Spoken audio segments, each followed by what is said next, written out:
Hey everyone, this is Derek Erstead with Surgery Snapshots, and in this short video we are going to review critical surface anatomy for a Whipple procedure after we've already established liver retraction as one would see it through a robotic view. The primary purpose of the video is to identify and discuss critical structures with a focus on arteries, veins, and vascular variants, and to discuss their relevance to the Whipple dissection. Thanks for watching. Start by first identifying the gallbladder, which has been pexied to the anterior abdominal wall in order to retract the right lobe of the liver. Because of this retraction, we can see critical structures within the hepatic hilum underneath. At the inferior border of the gallbladder and rising just cephalad to the first portion of the duodenum is the common bile duct as it works its way towards the hepatic hilum. The overlying fibrofatty tissue in this region, highlighted in blue, is the hilar plate, and just to the left of that is the umbilical plate and umbilical fissure. Deep to this anatomic landmark is the left portal vein and its main tributary branches that perfuse segments 2, 3, and 4 of the left lobe of the liver. On screen right, we can see the antrum and pylorus of the stomach as it transitions into the duodenum. The C loop of the duodenum is located in this approximate region highlighted in orange. Now on the inferior aspect of this screenshot is the transverse colon highlighted in green. The transverse colon will sit anterior to the duodenum and the head of the pancreas. For this reason, we need to perform hepatic flexure mobilization in order to free up the inferior aspect of the duodenum and the unsen of the pancreas for our dissection. Now, located deep to this fatty tissue here will be the head and body of the pancreas, as I have highlighted in yellow here.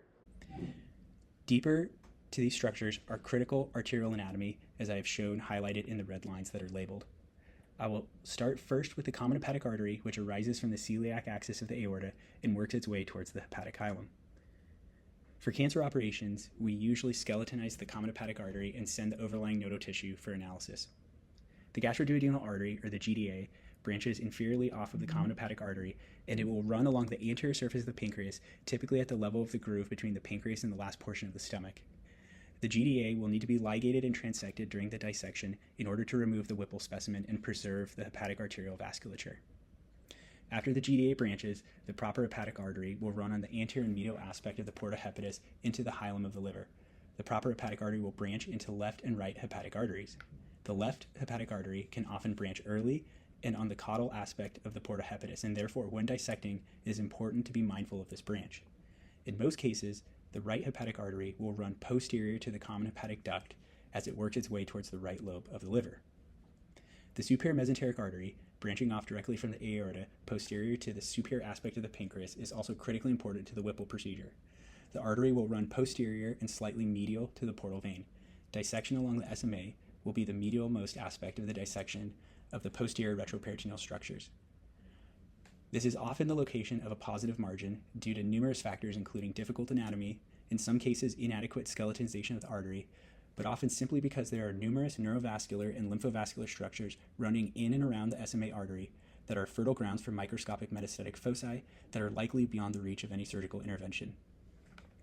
Now, knowledge of replaced and accessory arterial anatomy are crucial to safe performance of the Whipple procedure. And just as a reminder, replaced anatomy means that the arterial source comes from an atypical variant and there are no other vessels serving this function. Accessory anatomy means that there are two sources of an arterial supply, one coming from the normal anatomic orientation and a second coming from an abnormal variant. For the right hepatic artery, the most common variant is a branch off the superior mesenteric artery. As this artery works towards the liver, there are three possible paths, including posterior to the pancreas, through the pancreas, or anterior to the pancreas. In the vast majority of cases, approximately 80 to 90%, the artery will run posterior to the pancreas and the duodenum, and it will work its way towards the lateral aspect of the porta hepatis as it inserts into the right lobe of the liver. I have shown this highlighted with a purple dotted line on the screen. This is critically important to know preoperatively so that the surgeon can be aware of it during both the portal vein and SMA dissections, but also while dissecting on the lateral aspect of the porta hepatis, which under normal circumstances would only include the common bile duct and deeper to it, the posterior surface, the portal vein. Now, the most common variant for the left hepatic artery is to arise from the left gastric artery. When this occurs, the artery will run within the lesser omentum over the caudate lobe, and it will insert into the left lobe of the liver at the level of the ligamentum venosum. I've shown this with a purple dotted line running posterior to the stomach on the screen. It is important to be aware of replaced or accessory left hepatic artery anatomy, specifically when dissecting along the lesser curve of the stomach and within the lesser omentum during your operation. Finally, we will discuss several critical aspects of the portal venous system. We'll start with the inferior border of the pancreas, where the superior mesenteric vein will be identified during the Whipple operation. Once the SMV is identified, and in scenarios where the vein is relatively free, the inferior pancreatic tunnel can be developed. The inferior mesenteric vein, or the IMV, can often be found branching off the left lateral side of the SMV, though the IMV can also arise from the splenic vein or the first jejunal vein branch as well. Another important branch of the superior mesenteric vein is the first jejunal vein, which can often be quite large in diameter and must be identified during the uncinate dissection to avoid injury and significant bleeding. I have labeled it as J1V on the screen. The first jejunal vein will often branch off the posterior aspect of the SMV, and it will loop laterally to the left, posterior to the superior mesenteric artery. It is because of this frequent posterior location that the first jejunal vein can be difficult to identify, and it can be a source of injury if trying to get around the SMV with unwitting knowledge of this posterior branch.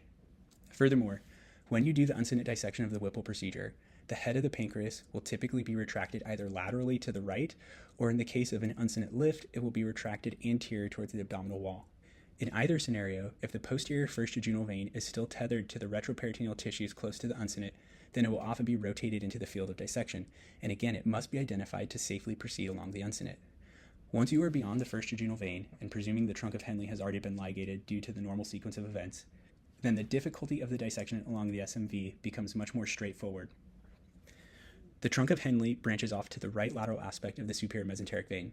There are multiple anatomic variations that have been described in the literature, but generally speaking, the gastropapilloic vein will branch off in a rung along the anterior surface of the pancreas, and simultaneously there will be colic branches that will branch into the mesocolon caudally. In our practice, we identify and ligate the trunk of Henle early in the operation, as this frees up the right lateral aspect of the superior mesenteric vein and thereby takes tension off the vein when you do your Coker maneuver or extensive hepatic flexure mobilization. This is particularly relevant for obese patients where strong force vectors for retraction are oftentimes needed in order to get the view of the second and third portions of the duodenum. Now, posterior to the pancreas, the portal splenic confluence will be located, which is essentially the confluence of the superior mesenteric vein and the splenic vein as they fuse to form the portal vein. The portal vein will then run on the posterior aspect of the porta hepatis as it bifurcates into left and right branches into the liver at the level of the hepatic hilum. Now, there are also several smaller branches in the portal venous system that are relevant to a Whipple procedure that I have not labeled here to limit the amount of commotion on the screen, but I'll just quickly mention them. The first is the coronary vein, also known as the left gastric vein. This will typically branch off the superior aspect of the portal vein and work its way towards the stomach. It can sometimes branch more laterally off the splenic vein, but it should generally be identified on the preoperative scan in order to be aware of its location when dissecting along the superior border of the pancreas and during the portal dissection. The coronary vein can often be preserved during a Whipple procedure. The second venous structure to be aware of is the Belcher vein, which branches off the inferior and lateral aspect of the portal vein and inserts into the head of the pancreas. The Belcher vein will oftentimes be identified during the last portion of the resection, in which there are only a few remaining retroperitoneal attachments left before hanging the specimen off of the bile duct, as we often do for a robotic operation. The Belcher vein will need to be ligated and transected to remove the specimen. This can often be done with an energy device alone, but in cases where the vein is large, we'll sometimes place a clip. Okay, so now we have identified some of the crucial anatomy for a Whipple procedure, and the goal here is to help you develop a three-dimensional mental map of the structures in order to leverage them during your operative dissection. This becomes particularly relevant for cases with high abdominal adiposity. For example, in patients with high BMI and significant visceral adipose, identification of critical structures such as the superior mesenteric vein at the inferior border of the pancreas can be quite challenging. Using visible structures to triangulate the likely location of obfuscated anatomy is crucial to making progress, but also proceeding in a safe manner. Thank you for watching.